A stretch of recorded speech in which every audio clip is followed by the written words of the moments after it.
Picture चालू करो बे। लेकिन राजकुमार भाटी, आज की चर्चा की शुरुआत आपसे करते हैं। क्या आपको लगता है कि ईद का पाक दिन है और रमजान का पाक महीना है, और उस महीने में भी हम देख रहे हैं कि किस तरह की राजनीति हो रही है? बीजेपी कह रही है, जगदंबिका पाल ने कैटेगोरिकली कहा कि कम से कम आज का दिन तो छोड़ देते काली पट्टी के लिए, और बीजेपी आरोप लगा रही है कि समाजवादी पार्टी उकसाने भड़काने का काम कर रही है, गंदा खेल खेल रही है। अभी मजा आएगा ना भिड़ो। देखिए, ये जो वक्फ बिल आ रहा है, पहले तो जगदंबिका पाल जी जो कह रहे हैं कि आज का दिन छोड़ देते, क्या मैं जगदंबिका पाल जी से सवाल पूछना चाहता हूं कि आपकी पार्टी कोई दिन छोड़ती है? आप हर तीज त्यौहार पर, रामनवमी के जुलूस में और कावड़ियों के जुलूस में और प्राण प्रतिष्ठा में हर जगह आप राजनीति नहीं करते हो। आप तो धार्मिक त्योहारों पर राजनीतिक गाने बजाते हो डीजे पे। दूसरी बात, जो वक्फ बिल आ रहा है वो मुस्लिम समाज से संबंधित है, और मुस्लिम समाज को संदेह है, और उस संदेह के पर्याप्त कारण है कि हमारे साथ इस बिल, अगर ये बिल पास हो जाता है तो हमारी ज़मीनें छिन जाएंगी, हमारे अधिकार छिन जाएंगे। तो क्या सरकार को संतोषजनक तरीके से इसे सुनना नहीं चाहिए?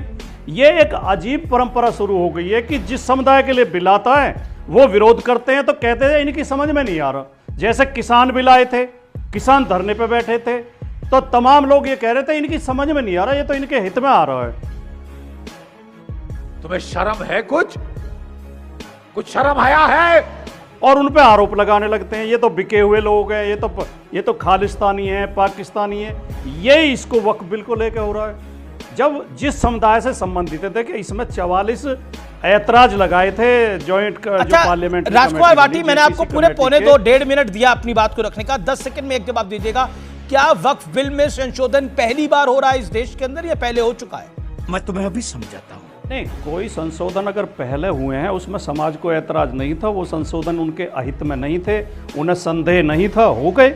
अब इस बार अगर उन्हें संदेह, और 3, देखिए अमीश जी, इसमें 44 ऐतराज जेपीसी के विपक्षी दल के सांसदों ने लगाए। बिल्कुल, उनमें से 3 में मोटे मोटे ऐतराज आपको बताता हूं, जो बिल्कुल ये दिखाई देता है कि भेदभाव होगा।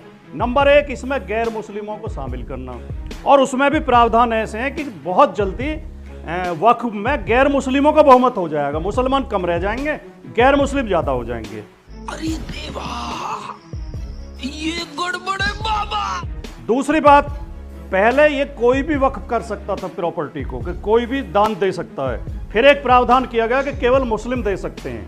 अब इस बिल में प्रावधान है कि जो 5 साल से मुसलमान हो, ये देखा जाएगा कि 5 साल पहले अगर किसी ने धर्म परिवर्तन किया है तो 5 साल से कम वो मुसलमान हो, तो ये लटकाने और बरगलाने वाला वो। आपकी आपत्ति इन सब जोकर कहीं का, ये देखिए बोला बदतमीज आदमी।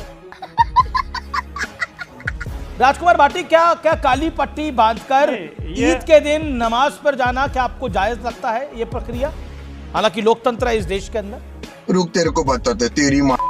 थोड़ी मर्यादा रखिए। हाँ बिल्कुल, आपने जो शब्द मैं प्रयोग करता वो आपने कर दिया।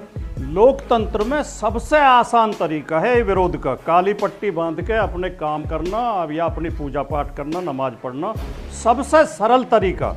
अगर सबसे सरल तरीके पे भी आपत्ति है तो इसका मतलब तो लोकतंत्र का सम्मान ही नहीं है। लोकतंत्र को खत्म करना चाहते हैं जो लोग, जिन्हें काली पट्टी बांध के नमाज पढ़ने पर आपत्ति है। इससे सरल तो कोई तरीका, इससे साधारण तरीका हो ही नहीं सकता विरोध। मैं कोट कर रहा हूं, ना कहीं नारे लगाए, ना कहीं जुलूस निकाला, ना कहीं। दूसरी बात, जो शहजाद भाई कह रहे हैं, शहजाद भाई सरासर झूठ बोल रहे हैं। मैंने तो, मेरे मुंह से मस्जिद शब्द निकला ही नहीं है। कह रहे हैं राजकुमार भाटी कह रहे हैं, ऑपोजिशन लीडर्स कह रहे हैं, मैंने तो ऐसा कहा ही नहीं।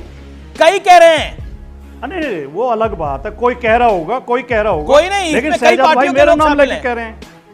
देखिए, हाँ, भारतीय जनता पार्टी के लोगों को मुस्लिम समाज से कितनी नफरत है, ये शहजाद पूनावाला खुद मुसलमान होते हुए अगर इतना विरोध में बोल रहे हैं, तो जो मुसलमान नहीं है बीजेपी के सदस्य प्रवक्ता, वो कितना बोलते होंगे, आप अंदाजा लगा सकते हैं। ओके, बात तो सही है।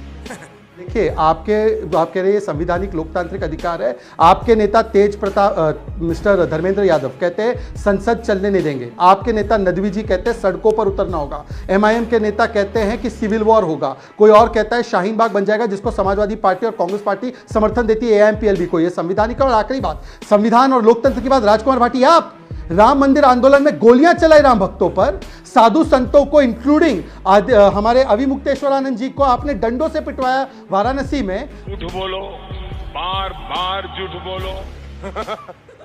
आपने जिस प्रकार से घंटे बंद करवा दिए मंदिरों के नमाज के समय पर, यह 2012 कोटेड न्यूज है कि कांग्रेस की सरकार आंध्र प्रदेश में, जिसको ये लोग समर्थन कर रहे थे केंद्र में, उसने बाकायदा भाग्यलक्ष्मी मंदिर में मंदिरों के घंटे बंद करवा दिए क्योंकि नमाज का समय था। यह बात कर रहे लोकतंत्र की और प्रदर्शन और प्रोटेस्ट की। वाह भाई, 100 चूहे खाकर राजकुमार भाटी पता नहीं कहां चले। मार साले का खोपड़ी तोड़ साले का। एजाज भाई ने 3 नेताओं को कोट किया। एक जिसने सिविल वार की बात की वो हमारी पार्टी का नहीं है, सिविल वार की बात करना बिल्कुल गलत है, लेकिन संसद नहीं चलने देंगे, सड़कों पर उतर जाएंगे, ये तो लोकतांत्रिक प्रक्रिया है, इसमें आपको क्या आपत्ति है? आप जो कह रहे हैं कि मुजफ्फरनगर दंगे और हाँ, तो मुजफ्फरनगर में हमने दंगे कराए थे या आरएसएस ने, बीजेपी ने कराए थे? हम मुसलमानों को पिटवा रहे थे वहां, यहाँ मुसलमान उनके जो पीड़ित लोग हैं, चाहे हिंदू थे चाहे मुसलमान थे, उनकी मदद कर रहे थे, हम कंट्रोल कर रहे थे। आपने अयोध्या में गोलीबारी का जिक्र किया, जिन लोगों ने गोली चलाई थी किसी के खिलाफ मुकदमा हुआ? तो वो तो कानूनन और संवैधानिक रूप से चली थी, और जिस व्यक्ति ने गोली चलाने का आदेश दिया था वो तो आज राम मंदिर समिति निर्माण समिति के ट्रस्ट का अध्यक्ष है। हाँ, कानूनी रूप से पुलिस ने चलाई थी, और जिस व्यक्ति ने आदेश दिया था वो राम मंदिर निर्माण समिति का अध्यक्ष है, नृपेंद्र मिश्रा। नृपेंद्र मिश्रा सुनिए, जिसके आदेश से गोली चली थी। तू समझा? हाँ। राजकुमार भाटी, आप दिवाली पर, होली पर तो किसी को काले कपड़े डालने कहते नहीं है, क्रिसमस को तो कहते नहीं है, यहां काली पट्टी डालने का समर्थन कर रहे हैं। फैज खान इमोशनल है इस बात को लेकर। हमारे ईद को उन्होंने बोला, मेरे पाक त्योहार ईद को क्यों खराब करने का प्रयास हुआ, राजनीतिक षड्यंत्र था ये बाकी सेकुलर पार्टियों का। बाज बहादुर जी रुकिए तनिक। फैज खान भावुक होकर केवल अपने नंबर बटोर रहे हैं। फैज खान को सत्य से और तथ्य से कोई लेना देना नहीं है। फैज खान ये पता ही नहीं है कि समाजवादी पार्टी ने या किसी राजनीतिक दल ने आह्वान नहीं किया कि आप काली पट्टी बांध के नमाज पढ़ो। न कर सकते हैं, ना हमें अधिकार है। ये मुस्लिम समाज का अपना निर्णय है। मुस्लिम समाज के मौलानाओं ने और धर्म गुरुओं ने ये ऐलान किया कि हम वक्फ बिल के विरोध में काली पट्टी बांधेंगे ईद के दिन। नंबर 1 बात, ठीक है।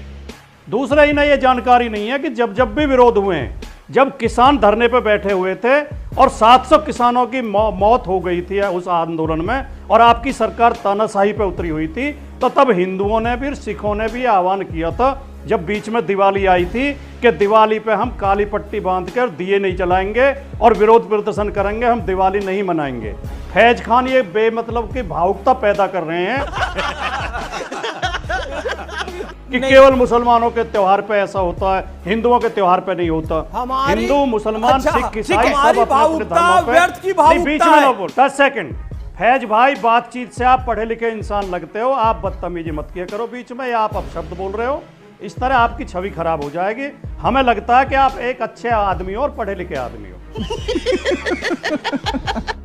एक बात शहजाद भाई ने बहुत अच्छी कही, मैं उससे सहमत हूं कि हमें औरंगजेब की सोच को उखाड़ना है।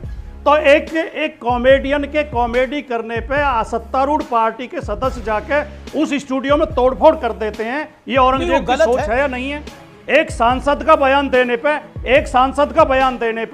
एक वो करनी सेना के गुंडे जाके सांसद के घर पे तोड़फोड़ कर देते हैं, ये औरंगजेब की सोच है या नहीं है? एक सांसद की जीभ काटने पे 1 करोड़ का इनाम घोषित किया जाता है, उसकी हत्या पे इनाम घोषित किया जाता है। ये तो विषयांतर कर रहे हैं ना, विषय जो है उस पे बात करें। धारण किए बैठी है।